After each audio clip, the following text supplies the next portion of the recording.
Abonnez-vous et cliquez aussi sur la petite cloche de notification pour ne rien rater de nos prochaines vidéos.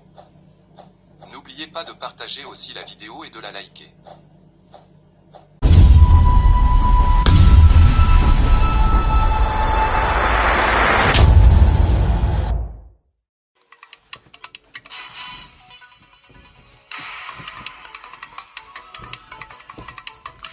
Bonjour mesdames, bonjour messieurs et bienvenue à cette grande édition du Journal du Matin dont voici les titres.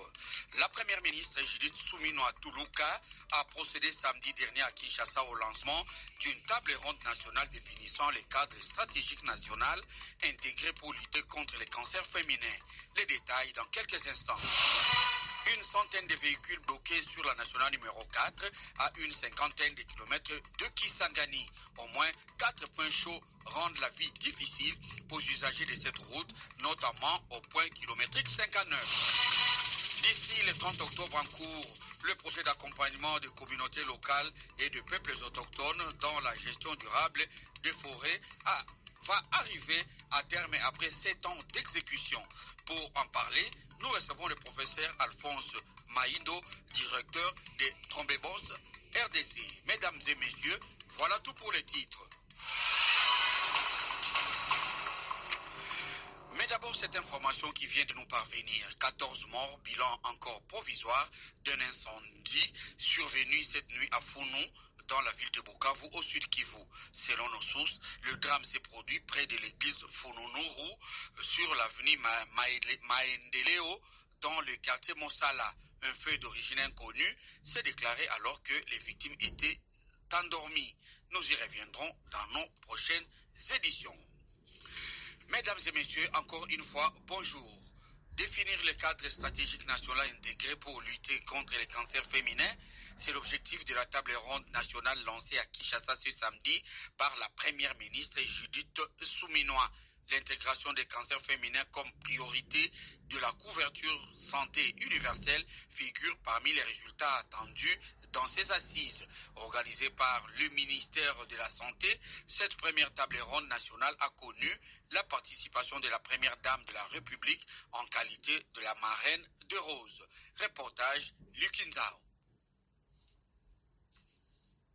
Selon le Centre national de lutte contre le cancer de la RDC, chaque année, plus de 20 000 nouveaux cas de cancer féminin sont enregistrés. Une situation que le ministre de la Santé, Roger Kamba, qualifie de dette nationale envers les femmes. Chaque minute qui s'écoule dans notre pays voit une femme affronter un symptôme qu'elle ne comprend pas. Elle consulte trop tard ou renonce faute de moyens. Alors, chaque minute qui passe voit une femme en danger. Voilà le vrai visage du cancer du sein et du col de l'utérus. Non seulement une tragédie sanitaire, mais une dette nationale envers nos femmes, que nous venons ensemble reconnaître, comprendre et commencer à rembourser. Pour Judith Suminwa, cette rencontre affirme l'orientation de l'État qui choisit de protéger la femme. Nous ne sommes pas simplement réunis pour ouvrir une rencontre technique, mais pour affirmer une orientation politique majeure, celle d'un État qui choisit de défendre la vie, de protéger la femme et de restaurer la dignité par la santé.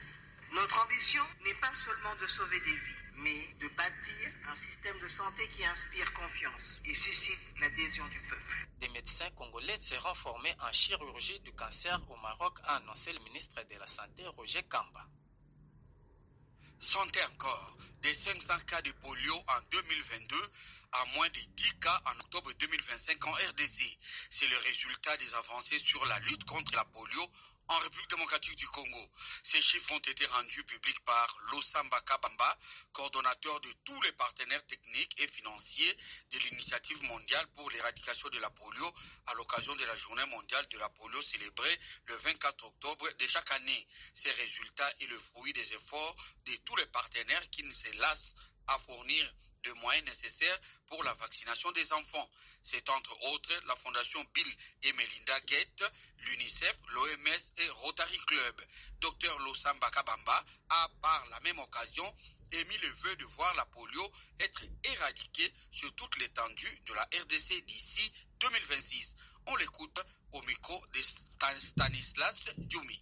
Les grandes avancées se résument en deux éléments: volonté politique et efficacité stratégique. Et c'est là où apparaît l'efficacité stratégique. Il y a ces groupes-là, collaboration-là. Ensemble, avec cette stabilité de la coordination, ça a permis d'avoir des ressources humaines de qualité.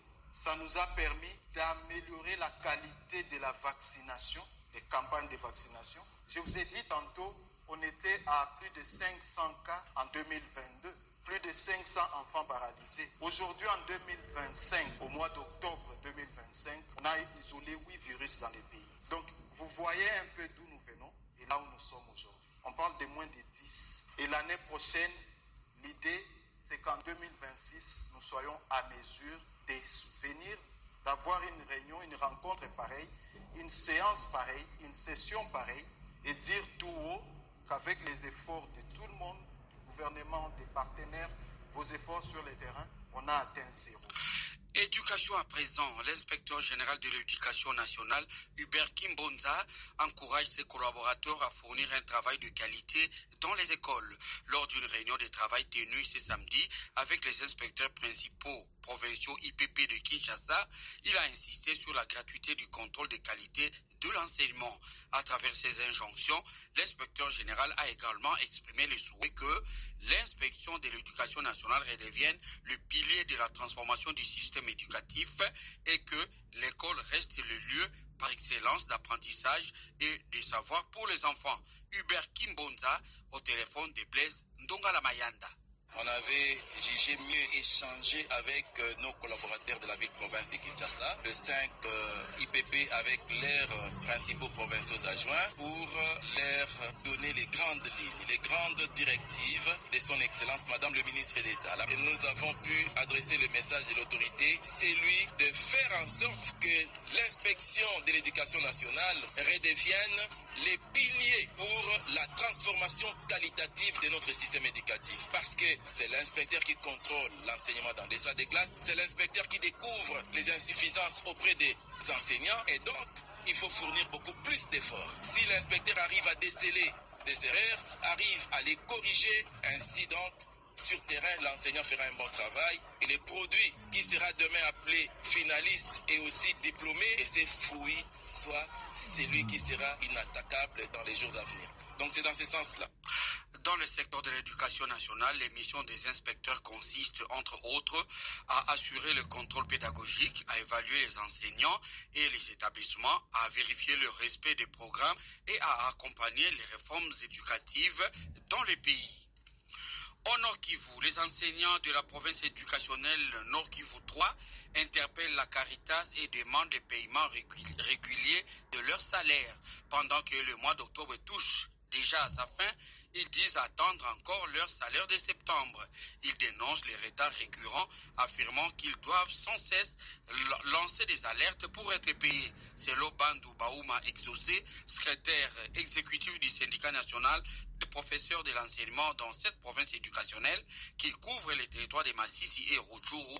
Il est temps de mettre fin aux arriérés et de verser les salaires ainsi que les primes de gratuité sans attendre les réclamations des enseignants.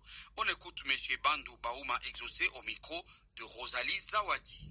Après avoir élaboré un calendrier qui pourra terminer tous les arriérés, et cela par la Caritas, l'IFOD et la Senco, ils se sont mis ensemble et écrire un mémo qui vont devoir terminer tous les arriérés juste vers la fin du mois de septembre. Mais malheureusement, quand ils ont élaboré leur calendrier de paiement, ils se sont seulement arrêtés au mois d'août, tout en omettant même toutes les primes de gratuité et les frais de fonctionnement.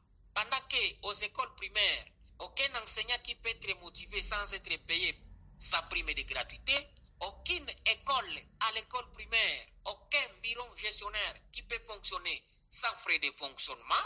Mais hélas, les gens de la Caritas et Saint-Delifort ne cessent toujours d'engendrer des arriérés chaque jour. Pendant que le mois d'octobre est déjà domicilié dans leurs comptes, mais malheureusement, chez nous, le mois de septembre jusque-là n'est pas encore payé.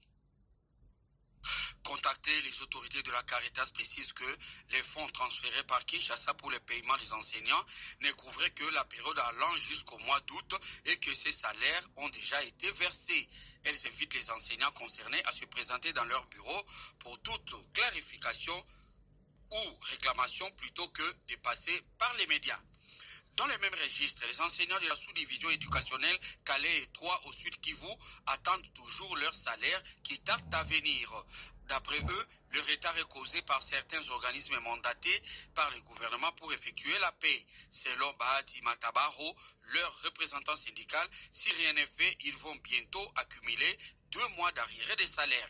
Il alerte sur les conséquences de cette situation au sein des ménages de ces professionnels de la CRE. Il est joint par Ronéline Thibodera. Vu que l'enseignant souffre et il n'a plus un autre moyen, il a seulement la charge aussi de payer pour ses enfants, à l'université comme dans des écoles secondaires et autres. Nous demandons au gouvernement encore d'interpeller l'IFOD et la Caritas, de mettre l'enseignant en ordre, en fait de ne pas passer aux actions plus supérieures que les actions déjà passées. Nous félicitons également le gouvernement de pouvoir penser toujours à l'enseignant comme le gouvernement de l'ESS, de continuer toujours à militer pour que l'IFOD et la Caritas songent vraiment à l'avenir de l'enseignant. Le salaire de l'enseignant, c'est un caractère alimentaire.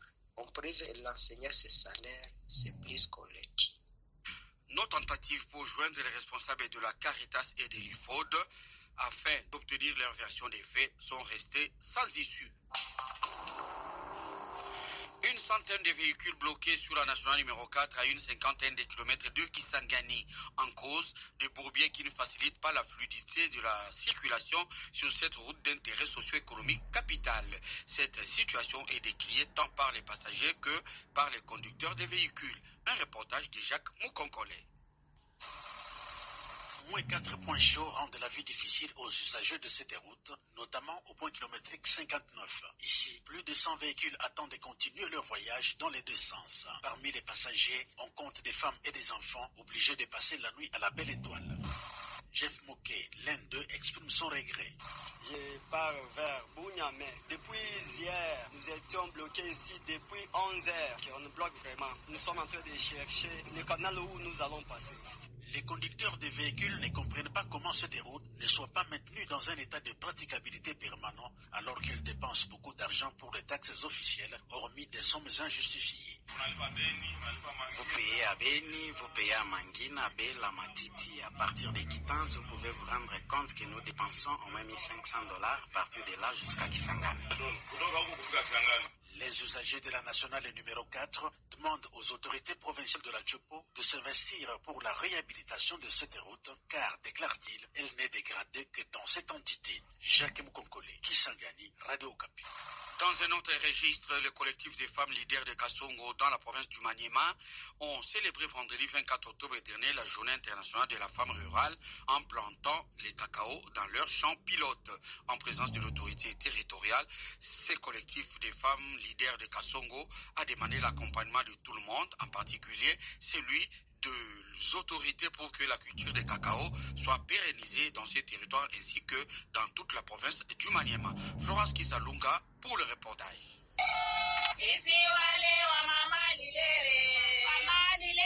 C'est dans cette ambiance que les cacao ont été plantés dans ces champs pilotes du collectif de femmes leaders de Kasongo. La présidente de ces collectifs reste convaincue qu'avec cette culture, les femmes de Kasongo en particulier vont émerger économiquement. Safi et Ramazani Thérèse.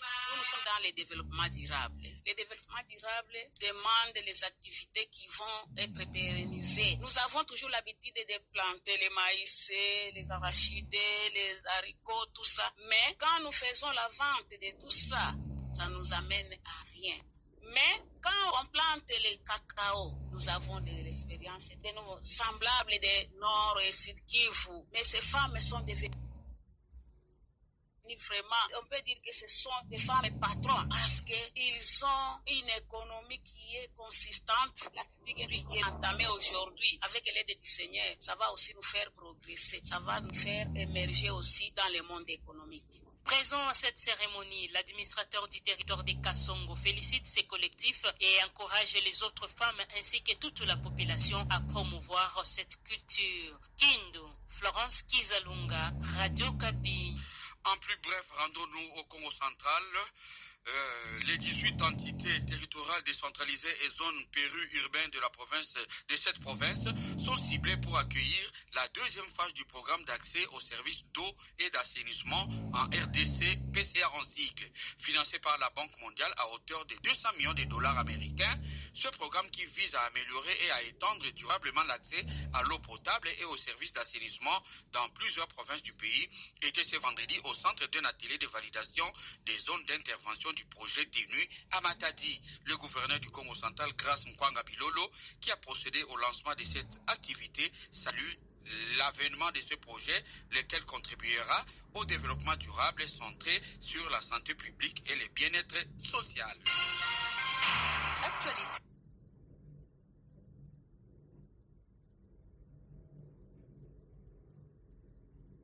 Sur la santé publique et le bien-être social. Actualité. Sur la santé publique et le bien-être social. Actualité. Sur la santé publique et le bien-être social. Actualité.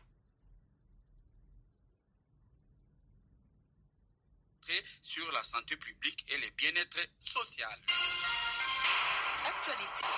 L'invité.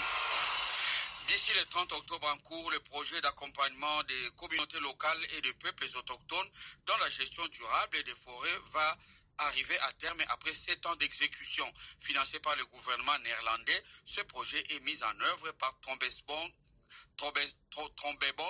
RDC. En vue d'assurer les difficultés persistantes et progrès réalisés sur terrain, le directeur de cette organisation a effectué ce week-end une mission de supervision dans les territoires de Bafouassindi. Il répond aux questions de Jacques Moukonkole. Professeur Alphonse Mahindo, bonjour. Bonjour. Vous venez d'effectuer une mission de supervision à Bafouassende. En quoi a consisté le projet qui va bientôt prendre fin? Alors, disons que ce projet se termine à la fin de ce mois d'octobre et il était complété par un autre projet. Parce que quand vous êtes en train d'appuyer les gens à faire une gestion, si vous voulez, harmonieuse, durable, inclusive d'un espace, et ça peut créer également des situations de friction, de tension entre les gens, parce que dans toute situation nouvelle, il y a toujours un changement de relation de pouvoir. Il y a un glissement de relation de pouvoir. Et tout glissement de relation de pouvoir entraîne également de conflits et de tensions possibles. Alors, pour prévenir tout ça et également essayer de faire des plaidoyers pour que ça se consolide, nous avions un programme complémentaire. Et ces programmes-là visaient justement à former les gens sur le droit, mais également pour faire des plaidoyers, pour créer aussi des espaces pour qu'ils défendent leurs droits et leurs intérêts en tant que communauté locale.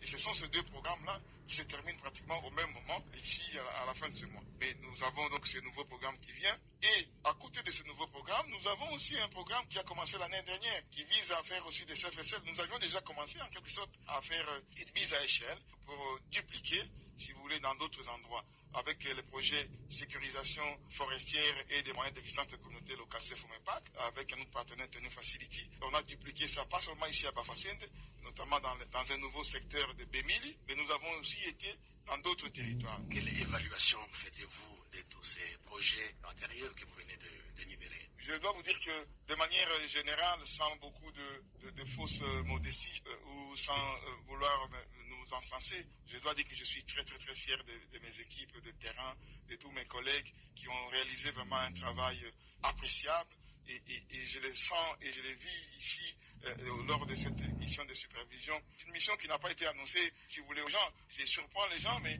les témoignages que j'entends des communautés, des bénéficiaires, ça me réconforte, ça me donne beaucoup de joie et ça me donne encore beaucoup plus d'énergie pour pouvoir dire qu'il faut que je continue à m'investir davantage pour ramener davantage de nouveaux projets, pour répondre, pour améliorer les conditions de vie des gens ici. Professeur Mahindo, à quelques jours de la fin de ce projet, vous avez procédé à l'installation d'un chef de bureau de terrain à Bafouassende.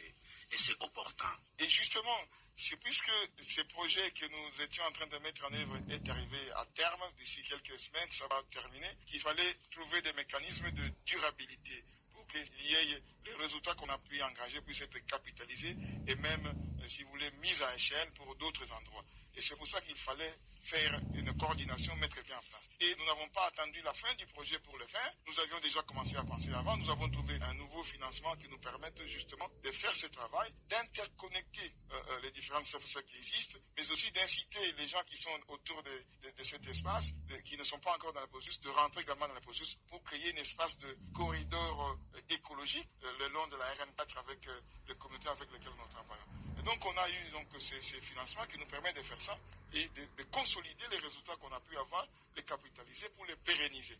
Et après on pourrait alors envisager d'aller dans d'autres endroits. Et c'est ça l'essence de ce que nous avons fait ici. Quelle est la dénomination du nouveau projet et quelle en est sa spécificité par rapport au projet précédent? Alors, le nom du projet lui-même, c'est des ponts pour la biodiversité. La spécificité, c'est que c'est un projet qui vise à faire en sorte qu'on puisse avoir un grand couloir écologique vert pour permettre à toute la diversité biologique de ces écosystèmes forestiers puisse survivre à travers un certain nombre d'activités qui vont consister, entre autres, à une gestion durable des forêts, mais aussi si vous voulez, à donner aux gens des alternatives pour ne pas continuer à déforester. On va encore faire aussi de mécanismes en place juridiques d'accompagnement des communautés pour que les gens qui continuent à violer les droits des CFSL et des communautés ne puissent pas continuer à le faire impunément. Et donc pour ça, il y aura une dimension juridique assez importante et de mettre en place les règles coutumières avec des sanctions qui vont avec et qu'on va faire entériner par le pouvoir étatique et publier au journal officiel pour que ça soit opposable envers les tiers. Professeur Alphonse Maindo, merci. Je vous en prie.